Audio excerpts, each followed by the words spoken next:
কৃষ্ণ ভকত বন্দনা আমাৰ সামান্য জ্ঞানেৰে স্বৰচিত এটি ভকত বন্দনা।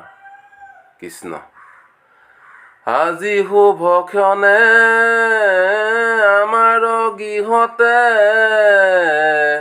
আমাক উদ্ধাৰ হেতু ভকত স্বৰূপে ভগৱন্ত আহিছে, সেৱা কেনেকৈনো কৰো। আমাৰ নিমন্ত্ৰণে গৃহলৈ আহিলা, সন্তোষ লভিলো আমি।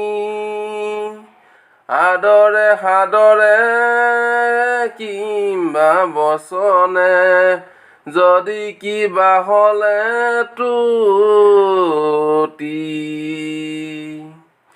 যদি কিবা কাজে অসন্তোষ লভিলা, খেমিবা অজ্ঞাত বুলি।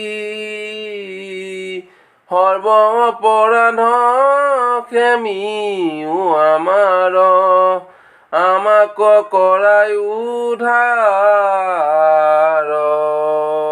ৰাম আমাক কৰাই উদ্ধাৰ।